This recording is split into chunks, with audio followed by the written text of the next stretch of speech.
That's right, Maria. There can be no understanding between the head and the hands unless the heart acts as the mediator. Oh, uh, hey everybody, and welcome to the Moondream Press YouTube channel. My name is Michael H. Hansen, and I am the managing editor of Copperdog Publishing, and Moondream Press is one of the three imprints of that. And this is my third video where I'm discussing various books we have for sale. So far, I've just been talking about the Sha'Daa Shared World series. And the third book in the series, not the third published, but the third one I'll be talking about, is kind of an exception to what happens in all the other books. All the other books take place over the same 48 hours, the event known as the Sha'Daa. Well, I decided I wanted to put something together that was a little different in the middle of the books that have been put out so far. And that one is called Sha'Daa Facets. Also, I realized I forgot to name who wrote the introduction for Last Call. Whoops, I point it right there. And as it clearly says on it, the author, Catherine Asaro, formerly an employee of NASA, a wonderful woman, wrote an excellent introduction. So, Catherine Asaro, introduction, Last Call. I apologize for not mentioning that before. Sha'Daa Facets. Maybe the most stories ever contained in one volume in the Sha'Daa. Sha'Daa Facets, you might say, is a prequel to the Sha'Daa. It's stories that take place across, 114, 115 years of human history. Kind of like the secret history of the Sha'Daa as it occurred simultaneously with a lot of events we're all aware of that are all commented on throughout the book.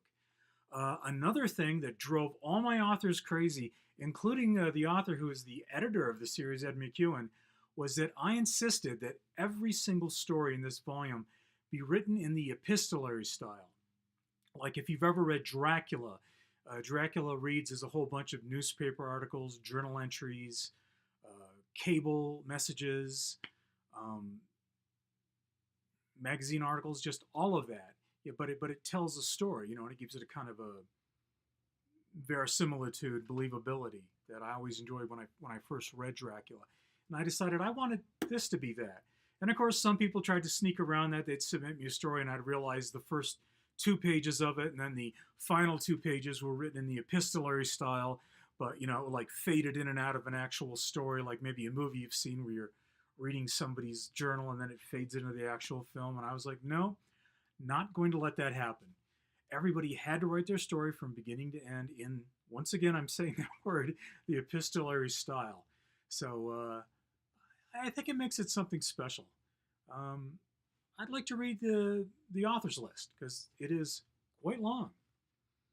C.J. Henderson, the late C.J. Henderson, Michael H. Hansen, Edward F. McEwen, who's also the editor of the book, Arthur Sanchez, Deborah Corrin, Wayne Joseph Borin, Jason Cordova, Gustavo Bondoni, Jamie K. Schmidt, Richard Groller, Rob Adams, John Weiss, Sarah Wagner, Shabat Legion, Robbie Hilliard, Larry Ashley Jr., Beth W. Patterson, also known as Beth Paxton, Jeff Barnes, Mallory Makepeace, Hildy Silverman,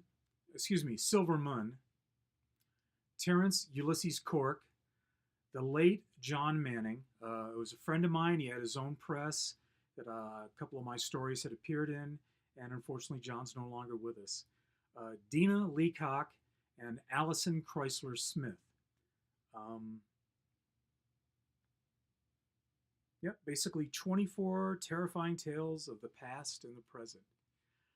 This was probably the most challenging of all of the current 7 books in the series, and we do have 3 more books being worked on, so don't think that the series is all over. We're continuing, and who knows, it may go on forever.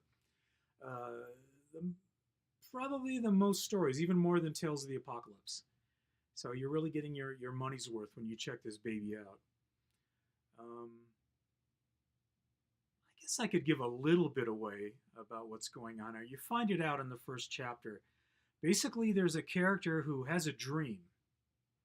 And in that dream, he travels to some dark mystical realm.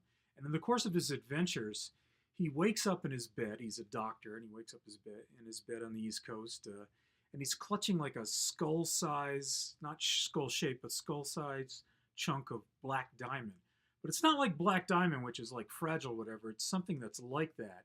And what happens is, in an early story, it gets cut in half, and it's made into a whole series of jewelry.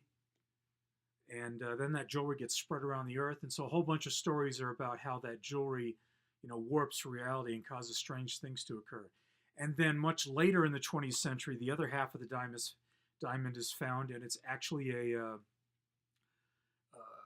room temperature superconductor, and it's made into a bunch of chips which are shipped out, and everything that they're put into these microchips warps reality and weird things happen. So yeah, it was a lot of fun for everybody to write. It had this joining factor, like the last book I talked about had that backstory of the 666 Tavern. In Facets, it's all about either a piece of jewelry that contains this weird black diamond, or the black diamond that was made into a semiconductor chip and was put in some piece of technology, and then that technology acted really weird. And it also has a little timeline that goes on between all the chapters, mentioning different events in the news, with usually one event being about, a Sha'Daa-related item that, wasn't really part of history. And yeah, I really think you'll enjoy this. Sha'Daa Facets, created by Michael H. Hansen, edited by Edward McEwen, and with an introduction by Eric S. Brown.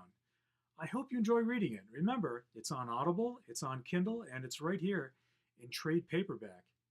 Thank you very much.